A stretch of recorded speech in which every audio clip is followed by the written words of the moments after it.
Hi guys, welcome to Cottage Creek. If you're new here, my name is Elisa. I have been doing a few videos on homesteading and things that we are doing here around the homestead. So today, I don't know where you guys are, but here in upstate New York, we are having ridiculously warm, awesome weather. So there's a lot of projects that I have been wanting to get done that today I'm just gonna take advantage of the nice weather and I am gonna get these projects done. Number one thing on the list that I had wanted to do about a month or two ago, but didn't want to bring the dirt inside of the house, was plant potatoes, because I don't know where you guys are, but here in upstate New York, we can't plant our potatoes outside until about the end of April, because where they are considered a somewhat cold weather crop, they are also, they will freeze under the ground sometimes, and I don't want to risk the rot. But because I waited so long, I'm actually risking losing my potato seeds that I created with potatoes that I had saved last year, because the chits are like huge now. So I really have to get this project done. The way that we are going to do this today is I have picked up, I don't know if you can see, these are grow bags. These are 5-gallon grow bags. I picked these up off of Amazon for $1.58 per grow bag, which really is actually a good deal. So the reason that I like to use grow bags is because, well, they're awesome for everything, but growing potatoes specifically is because you don't want the potato to get too wet, because then it will start to rot. And you want to avoid that. So with a grow bag, you have air that circulates all around the root system, which creates a healthy environment for all plants to grow. Especially your potatoes are going to do fantastic in a grow bag. I also like it because it's very versatile. With a grow bag, you can bring it to wherever it needs to be, whether it be a lot of sun, you can move it around. If it's too cold, you can bring them inside. If it's a nice day, you can bring them outside to enjoy the environment outside. It's very versatile and it will allow you to extend your growing season. So, without further ado, let's get going on this. For the potting mix that we will be using is actually a raised bed soil. I like it because it has a ton of nutrients in it and works well and doesn't compact as easily as some of your potting mixes. This is made by Miracle-Gro. I picked it up because this was really the only option that they had, but I did check to make sure that it was 100% organic. So this is the grow mix that we will be using. If there is one that you prefer to use over this one, that is the one to go with. So I am just filling this bag up, and I don't know if you can see that, I have a measure in here because we are going to fill this bag up to 6 inches deep.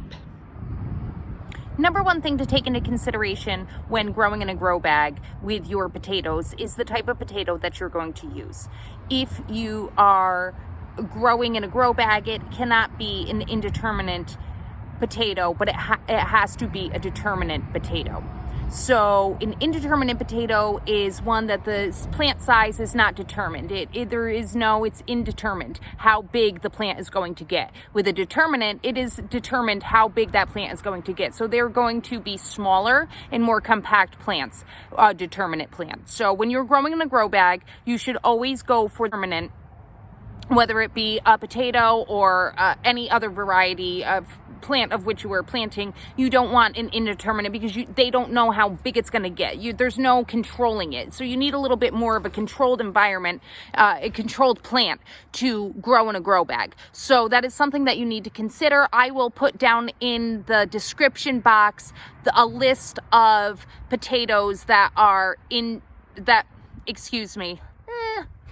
that are determinate, so that you can too do this project right along with me. We have our grow bag all filled up, and now we are coming here. Look at these potatoes. Look at how far they've gone.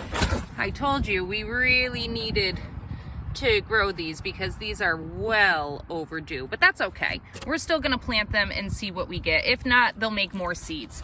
but I think we are gonna get, oh, see, like this one's a good one. Okay, so we always wanna keep them out of direct sunlight, but because they're getting planted, this is only a couple seconds of exposure.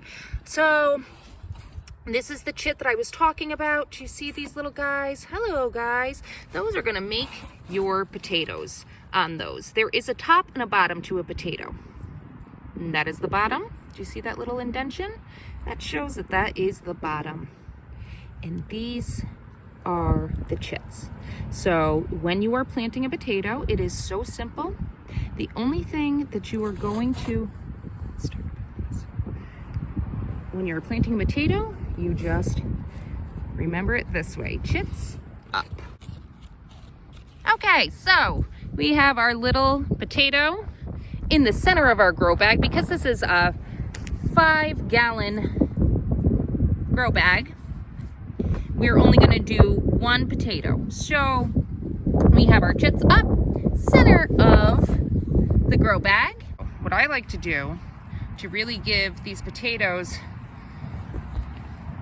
some extra oomph with fertilization is I allow banana peels to break down and fertilize right in the grow bag with it as it's growing. Potatoes need a lot of potassium in order to produce a good quality, large amount of fruit to harvest. So not only do I put the banana peels in with the potatoes, but I also will create fermented banana peel fertilizer to water these potatoes with. All right, so now that we have the banana peels in our grow bag with our little potatoes with chits up, we are going to fill this bag right up to the top. That way, it has plenty of room to grow. We are not going to mount it like you would if you are growing your potatoes outside, because it just doesn't work that way. But you still get a great crop. It just, it's not necessary. You're not gonna get as large of a harvest doing it this way, but it is a great way to keep the rotation of fresh produce coming into your home, especially during the cold winter months. So after we are done filling this, we are going to water it in just ever so lightly. We do not want to use a lot of water when you are growing potatoes. They do not like a wet environment. They like a damp environment.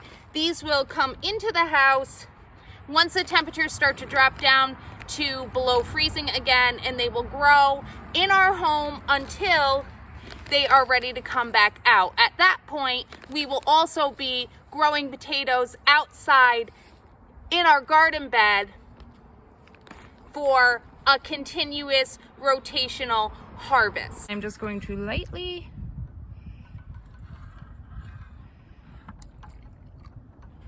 add the water in. And that's it. We just planted potatoes. All right, guys, that's the video of the day. We have our potatoes. Look at how light it is. I can carry it just like this. So cool. Anyway, so that is the method that we use and how we grow our potatoes so that we can have all year long potatoes coming in and we don't have to worry about storage and things like that. So I hope that you got something from this video. I really hope that you give it a try because it is such a great way to do it. This is such a small little container and yet it's going to produce so much for us. So if you live in an apartment, if you are somewhere that you do not have a big growing space, or you're renting, which we did for a very long time up until here, so I had to always come up with ways to grow that wasn't a permanent thing. So this is a great option if you are in that situation. So that's the video of the day, guys. Thank you so much for coming along and hanging out with me. I can't wait to do it again real soon. Talk to you later. Bye, guys.